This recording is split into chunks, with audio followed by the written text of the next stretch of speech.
রব বলছেন ইউদিল্লু বিহি কাসীরান ওয়া ইয়াহদি বিহি কাসীরান ওয়া মা ইউদিল্লু বিহি ইল্লাল ফাসিকিন।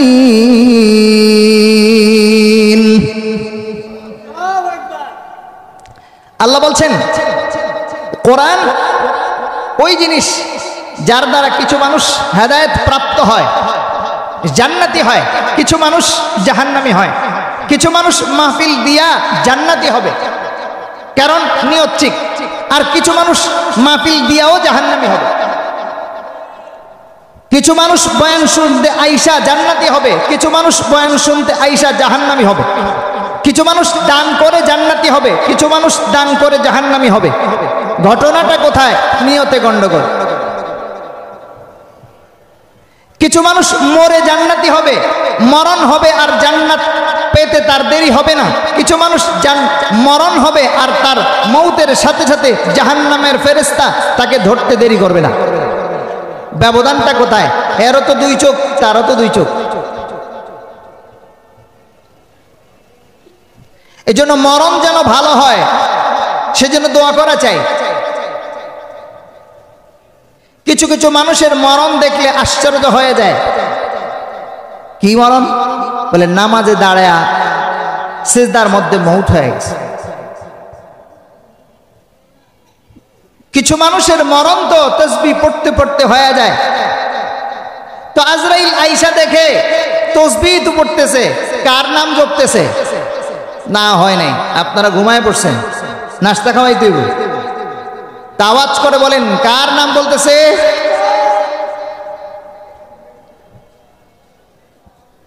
জিকির করতে করতে মৌত হয়ে যায়।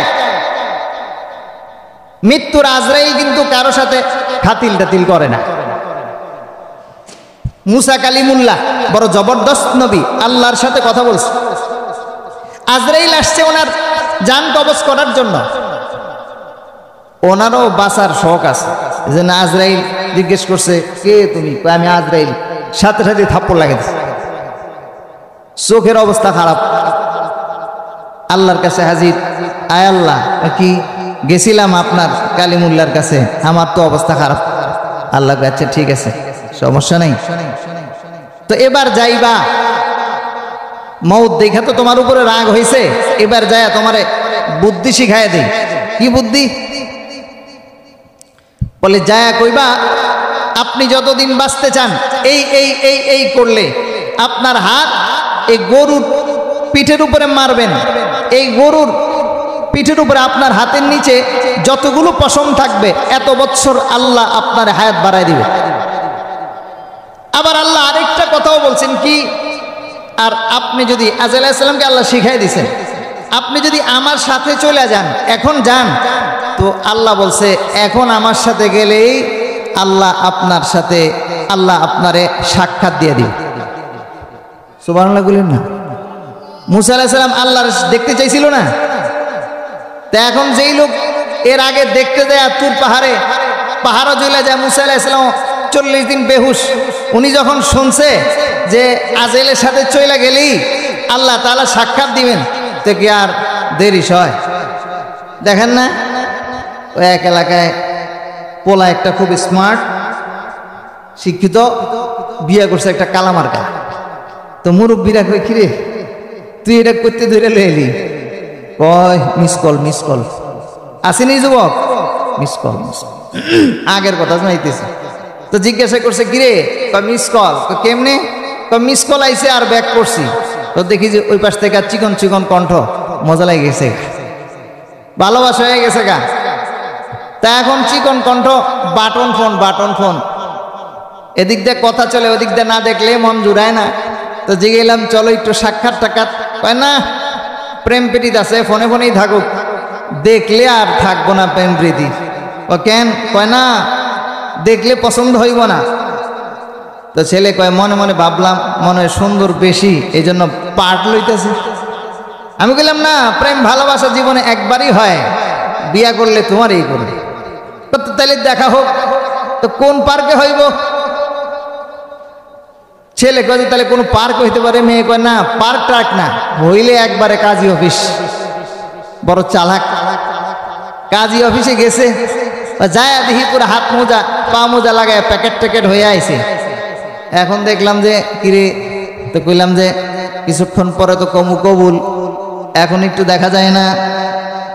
হ্যাঁ, তো খোলাইছে না কাপ, দেখি যে পাউডার মাউডার মাইরে আইছে, তো দেখতে একটু সাদা সাদাই দেখা যায়, মোটামুটি চলে। আগে যা খবর নিছি দেখছি বড় লোকের মাইয়া, তো ভাবলাম সহজেই বড় লোকের মাইয়া হইলে এত কি আর কালো হইল, তো রাজি হয়ে গেছি। এখন যখন বিয়ে শাদী হয়ে গেছে, বাড়িতে গেছি, পরের দিন গোসল টোসল করে সামনে আইছে, দেখি এখন তো জলে।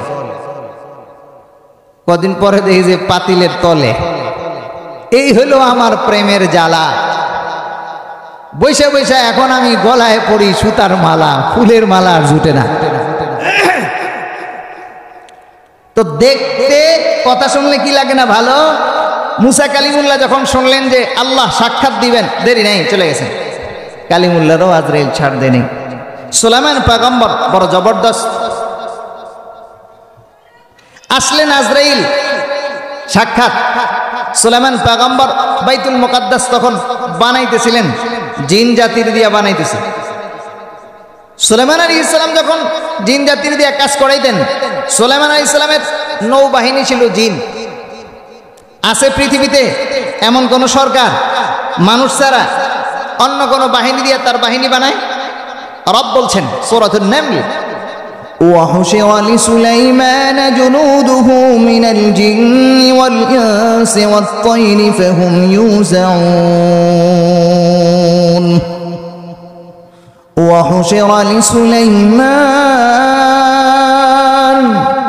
وجنوده من الجن والإنس والطير فهم يوزعون।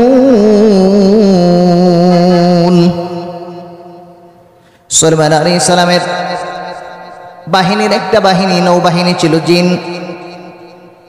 সুলাইমান পয়গম্বর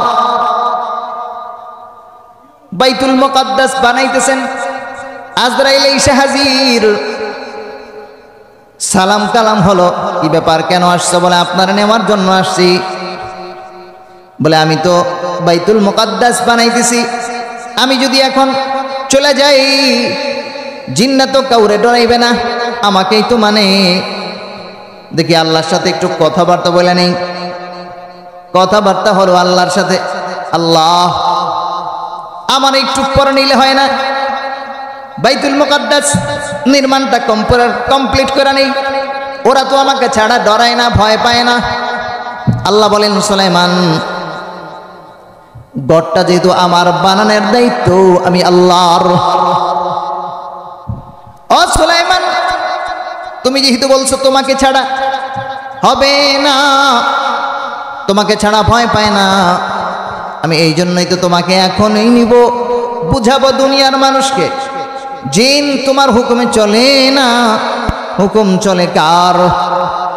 চিল্লায়া বলেন কার? এই দুনিয়ার হুকুম চালানোর অধিকার কার? জমিন আল্লাহর, জমিন মেরি, आसमान मेरी, सुन्नत है मेरे पेश नजर, कल्ब में अल्लाह, रौजा मेरे आंखों में है, काबा मेरे दिल में। जमीन अल्लाहर, आसमान अल्लाहर, আপনাকে বানাইছেন আল্লাহ, ব্রেন দান করছেন আল্লাহ। সমস্ত মাখলুকাত, গাছপালা, তরুলতা, সৃষ্টিজীব যা আল্লাহ বানাইছেন, বলেন তো সবাই কার কথা মতো চলে? এই বাতাসকে দিয়েছেন ফ্রি ফ্রি। যদি বাতাস আল্লাহর হুকুমে চলে, তাহলে মানুষেরও কার হুকুম মেনে চলা উচিত? এই জমিনে আল্লাহর হুকুম যেই জমিনে বাস্তবায়ন হবে, ওই জমিনের মানুষ শান্তিতে বসবাস করতে পারবে। দুনিয়ার কোনো তন্ত্রমন্ত্র, দুনিয়ার কোনো আইন কানুন মানুষকে কোনোদিন শান্তি দিতে পারে না। এই জন্য কিছু মানুষ মনে করে রাজনীতির সাথে কোরআনের সাথে কোনো সম্পর্ক নাই।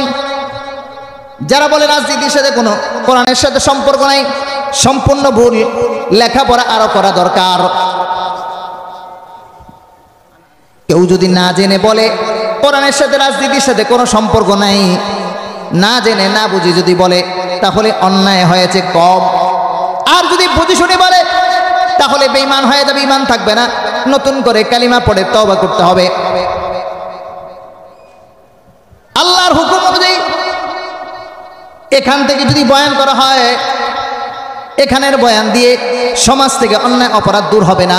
এখান থেকে আমরা সাজেস্ট করতে পারবো, পরামর্শ দিতে পারবো, বাস্তবায়ন করবে কাউন্সিলর, বাস্তবায়ন করবে এমপি সাহেব। এই জন্য এমপি সাহেব যদি কোরআন পড়ে আর মানে কোরআন জানে তাহলেই তো মানাইতে পারবে।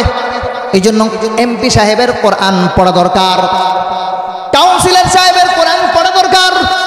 যখন কাউন্সিলর সাহেব কোরআন পড়বেন, এমপি সাহেব কোরআন পড়বেন, রসুলের হাদিস পড়বেন, সমাজ থেকে অন্যায় দূর করার জন্য ওয়াজের আর দরকার হবে না। এমপি সাহেব নিজেই চাঁদাবাজি বন্ধ করে দিবেন। কথা বলেন ঠিক না ঠিক? এই জন্য রব শিখাইছেন, রাজনীতি শিখাইছেন রব। 3টা আয়াত আল্লাহ নাজিল করেছেন। চোরের নীতি শিখায় নাই, চাঁদাবাজির নীতি শিখায় নাই। কারো মরণ হবে, নসিহত করতে করতে প্যান্ডেলে মউত হয়ে যাবে। কারো মরণ হবে, বলতেছিলাম মরণ মানুষের কেমন হওয়া উচিত। কারো মরণ হবে মুনাজাত করতে করতে, কারো মরণ হবে চাঁদাবাজি করতে করতে, কারো মরণ হবে মানুষের টাকা চুরি করতে করতে। সুলাইমান পয়গম্বরের আল্লাহ বললেন, সুলাইমান তোমার মউত হবে, তবে মউত তো হবে, মরবা তবে পরবা না। সুলাইমান পয়গম্বর লাঠির উপরে দাঁড়াইয়া আছেন, বাইতুল মুকাদ্দাস চিন্তা তৈরি করে। এদিক দিয়ে সুলাইমান আলাইহিস সালামকে আল্লাহ তাআলা উঠায় নিছেন, লাঠি নিয়ে দাঁড়াইছে, রুহু কিন্তু নাই। বাইতুল মুকাদ্দাসের কাজ কমপ্লিট হয়ে গেছে। সাথে সাথে সুলাইমান পয়গম্বর ওদিক দিয়ে উলু পোকায় ওনার হাতের লাঠির ভিতরে সব কমপ্লিট করে ফেলাইছে খায়া। মসজিদও বানানো শেষ, লাঠিও শেষ, উনি পড়ে গেছেন। জিনদের ডাক্তার সুলাইমান পয়গম্বরের পালস পরীক্ষা করে দেখে উনি তো এখন মারা যায় নাই, অনেক আগেই দুনিয়া থেকে বিদায় নিয়েছেন। এখন জিনেরা আফসোস করে কি করলাম, এখন আর আফসোস করে লাভ নাই। রব বলেন, আমি দেখাইলাম সুলাইমান তোমাকে ওরা মানে না, আমি যতদিন চাইব তোমাকে অতদিন মানবে। একই লোক কিছুদিন ওনাকে ফুলের মালা দেয়, এই মানুষগুলাই দেয়। কেন দেয়? রব চাইছেন, ওনার শক্তি খুব একটা বসি না, উদাহরণ বুঝাইতেছি। রব চাইছেন, আল্লাহ চাইছেন ওনাকে দিয়া এলাকাটা কিছুদিন শাসন করাবেন। এই জন্য সবার মাথার ভিতরে ঢুকায় দেন, ওরে মান। আবার আল্লাহ যখন চাইবেন না, এই লোকগুলার বিরুদ্ধেই লাগাই দিবেন, আল্লাহ মাথার ভিতরে ঢুকাই দিবেন, ওরে দিয়ে কিছু হবে না, ওরে এবার জুতা লাগা। আছে না নাই? বুঝা গেল ওর কোনো ক্ষমতা নাই। আল্লাহ চাইলে ওই মানুষটাকে মানবে, যখন আল্লাহ চাইবে না ফুলের মালার পরিবর্তে মানুষ জুতার মালা দিবে। বেশ কমটা কোথায়? ওই জন্য আল্লাহ বলছেন, وقال الحمد لله الذي فضلنا على كثير من عبادنا المؤمنين। সূরাতুন নামল 19 নম্বর পারা 18 নম্বর পৃষ্ঠায় সুলাইমান আলাইহিস সালামকে আল্লাহ রাব্বুল আলামিন এবং দাউদ দুইজন নবীকে আল্লাহ বাদশাহী দান করেছিলেন, আরো নবীকেও দিয়েছেন। তবে সুলাইমানকে আল্লাহ রাব্বুল আলামিন এমন বাদশাহী দান করেছিলেন যে বাদশাহী দুনিয়ার এ পর্যন্ত এত বড় পাওয়ারফুল ক্ষমতা আল্লাহ কাউকে দেন নাই। কিয়ামতের আগ পর্যন্ত এত বড় পাওয়ার আল্লাহ কাউকে দান করবেন না। বুঝা গেল নবীরা রাজনীতি করেছেন। এই যুগে উলামায়ে কিরাম, ইমাম সাহেব যদি রাজনীতি করেন তাহলে ইমাম সাহেব ভুল কোনো কাজ করেন নাই, নবীর অনুসরণ করেছেন। কথা বলেন ঠিক না ঠিক? বুঝে শুনে বলেন। সুলাইমান পয়গম্বর বাদশাহী করেছেন। ইমাম সাহেব যদি বাদশাহী করতে আসে, কাউন্সিলর প্রার্থী হয়, এমপি প্রার্থী হয়, বুঝতে হবে উনি নবী সুলাইমানের অনুসরণ করতে চাইতেছেন। উনি যদি মক্কা শাসন করেছেন, মদিনা শাসন করেছেন, মুহাম্মাদুর রাসূলুল্লাহ সাল্লাল্লাহু আলাইহি ওয়াসাল্লাম। উলামায়ে কিরাম, আপনাদের সমাজের ইমাম সাহেব যদি কোনদিন নির্বাচনে দাঁড়ায় তো বুঝতে হবে মুহাম্মাদুর রাসূলুল্লাহর এই আদর্শটা এতদিন উনি পালন করে নাই। মানছে, পালন করে নাই। যেমন অনেক ভাই দাড়ি রাখে না, ওই রাখবেন নি, ও রাখবো মানে, এখনো রাখতেছি না আর কি, ভিন্ন বিষয়, মানি না বলে সমস্যা। ইমাম সাহেব জানেন রাজনীতি করতে হবে, করি না আপাতত, ভিন্ন কারণ। কিন্তু যখন করবে উনি কোনো গুনার কাজ করেন নাই, সঠিক কাজ করেছেন। রসুলের একটা আদর্শ বাকি ছিল, ওটা এখন পালন করা শুরু করছেন। বলতেছিলাম মরণ যেন এমন হয়, আল্লাহর জমিনে আল্লাহর হুকুম বাস্তবায়ন করতে করতে যদি কারো মরণ হয়, তার কপাল কতটা ভালো। মরণ যেন এমন হয় যে মরণ তোমাকে আমাকে জান্নাতে নিতে পারে। ইমাম আবু ইউসুফ রহমতুল্লাহ আলাইহি, ইমাম আবু ইউসুফ রহমতুল্লাহ আলাইহি মরণটা কেমন হয়, মরণের আগ মুহূর্তে ছাত্ররা আশপাশে বসে গেছেন, মাসআলা মাসাইল পড়তেছেন। এমন সময় হঠাৎ করে উনি ঝাঁকুনিয়া বললেন, এই মিয়ারা শোনো, এই মাসআলাটা বলো। হাজি হজ করার সময়, ওমরাকারী ওমরা করার সময়, বিশেষ করে হাজি হজ করার সময় উনি যখন নামিয়ে জামরা করবেন, শয়তানকে পাথর মারবেন, কখন পাথর মারবেন? মাসআলা শিখাইতেছেন, মরার আগ মুহূর্তে মাসআলা শিখাইতেছেন। বললেন হাজি যখন হজ করবে প্রথম 2 বার শয়তানকে যখন পাথর মারবে, তখন ওই সময় সওয়ারি হবে না। 3 নাম্বার বারে যখন 3য় বার পাথর মারবেন, তখন সওয়ারি হতে পারবেন। বিষয়টা কি এরপরে ওনার মউত হয়ে যায়। মরার আগে শয়তানকে পাথর মারার মাসআলা কি বুঝাইলেন? আনোয়ার শাহ কাশ্মীরি রহমতুল্লাহ আলাইহি বলছেন, বিষয়টা হলো উনি বুঝাইতে চাইছেন, এ ছেলেরা ভালো করে শুনে রাখো। 1 নাম্বার হলো ওনার মউত হবে, উনি বুঝতে পারছেন, অনুমান করতে পারছিলেন সাকরাত শুরু হয়ে গেছে। তো শয়তান এসে ধোঁকা দিবে, এই জন্য এই মাসআলা শিখায় শয়তানকে বুঝাইছেন। আমি ইসমাঈল আলাইহিস সালামের উত্তরসূরি, নবী ইব্রাহিম আমার জাতির পিতা, আমি কিন্তু আমার বাবা ইব্রাহিম পয়গম্বরের তার ছেলে ইসমাঈল আলাইহিস সালামের স্মৃতি অনুসরণ করে বুঝাইতে চাইলাম। শয়তান ইসমাঈল যেমন শয়তানদের দূর দূর করে দিছে, তারাই দিছে পাথর মাইরা, আমিও কিন্তু পাথর মারতে পারি। ও বন্ধু, কত চমৎকার মরণ! শায়েখ আবু যুরআ একজন বিখ্যাত তাবেঈ ছিলেন, 6 লক্ষ হাদিস ওনার মুখস্থ। ওনার একজন ছাত্র বলতেছেন, বিবির সাথে তর্কাতর্কি কথা, এক পর্যায়ে বলতেছেন, বিবি তুমি আমাকে চিনো? আমি কে? বলে কে আপনি? বলে আমার উস্তাদ, আমি এত বড় উস্তাদের ছাত্র, আমার উস্তাদের 6 লক্ষ হাদিস মুখস্থ। তো সব বিবি তো আর একরকম হয় না, কিছু তো উল্টা পাল্টাও হয়। বলে এর উস্তাদ এত বড়? বলে বিবি আমার উস্তাদের তুমি ছোট মনে করলা? না না, আমার উস্তাদের 1 লক্ষ হাদিস, 6 লক্ষ হাদিস শুনেছি। যদি আমার উস্তাদের কমপক্ষে 1 লক্ষ হাদিস মুখস্থ না থাকে, তাহলে তুমি 3 তালাক। রাত্রেবেলা স্বামী স্ত্রী কথাবার্তা হয়, সকালবেলা তো বিবি বড় চিন্তায় পড়ে গেছে, স্বামী স্ত্রী 2 জন মিলা। তাবেঈ আবু যুরআ রহমতুল্লাহ আলাইহির দরবারে হাজির, সালাম কালাম হয়া দূর থেকে কথা বলতেছে, বড় বিপদে পড়ে আসছে। কি বিপদ? বলছে রাতের বেলা এই সমস্যা হইছে। আপনি যদি 1 লক্ষ হাদিস আপনার মুখস্থ না থাকে, তাহলে আমার তো সংসার আছে না গেছে? উস্তাদ জি বলতেছে, ভালো করে শুনেন, সুবহানাল্লাহ কওয়ার জন্য রেডি হন। উস্তাদ শায়েখ আবু যুরআ বলছেন, 1 লক্ষ হাদিস তো পড়ে রাসূল করিম সাল্লাল্লাহু আলাইহি সাল্লামের 1 লক্ষ হাদিস কেমন আমার মুখস্থ? তোমাদের সূরা ইখলাস, কুল হুয়াল্লাহ যেমন মুখস্থ, আমার রাসূল করিম সাল্লাল্লাহু আলাইহি সাল্লামের 1 লক্ষ হাদিস এত চমৎকার করে আমার মুখস্থ। ছাত্রদেরকে পড়াইতেছিলেন। মরণের আগে সাকরাতে মউত যখন শুরু হয়ে যায়, আশপাশের ছাত্ররা কালা রাসূলুল্লাহ সাল্লাল্লাহু আলাইহি সাল্লাম রাসূলের হাদিস পড়তেছেন। পড়ার মধ্যে হঠাৎ করে ছাত্রদেরকে বলেন, এই মিয়া তোমরা থামো, আমি পড়ি। অথচ উস্তাদের সাকরাতে মউত, মৃত্যু যন্ত্রণা চলতেছে।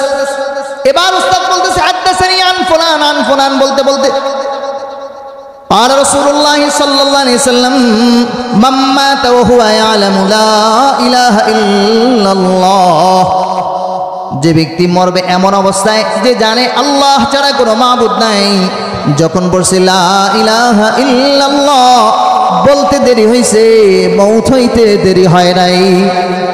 এই জন্য দোস্ত, তোমার আমার মরণটা যেন কালিমা পড়তে পড়তে মৌত হয়, তোমার আমার মৌতটা যেন রসুলের দুরূদ পড়তে পড়তে মৌত হয়, তোমার আমার মৌতটা যেন ইসলাম দুনিয়ার জমিনে প্রতিষ্ঠান আন্দোলন করতে করতে মৌত হয়। ওই যে ফিলিস্তিনের দিকে তাকায় দেখো, শুধু কালিমা পড়া অবস্থায় মৌত হলে যদি জান্নাত নসিব হয়, ফিলিস্তিনের যে সমস্ত মুসলমান ইসরাইল হায়নার বিরুদ্ধে যুদ্ধ করতে করতে মৌত হয়েছে, এদের তো জান্নাত নিশ্চিত। যে সমস্ত মুসলমান অন্যায়ের বিরুদ্ধে প্রতিবাদ করতে যায় মরণ হয়, এদের তো জান্নাত নিশ্চিত হয়ে যাবে। বাংলাদেশের এখন বর্ডারে একটা ঝামেলা চলতেছে, যে সমস্ত বিডিআর বিজিবি বর্ডার গার্ড যারা এদেশের সীমানা রক্ষার জন্য, দেশের মানুষের শান্তি বিরাজমান করার জন্য বর্ডারকে পাহারা দিতেছে, বর্ডার পাহারা দিতে যায়, দেশ রক্ষার আন্দোলন করতে যায় যে সমস্ত বিজিবি মারা যাবে, ওদেরও মৌত বদরের যুদ্ধে সাহাবায়ে কেরামের যেমন মৌত হইছে, বিনা হিসেবে জান্নাতীদের অন্তর্ভুক্ত হয়ে যাবে।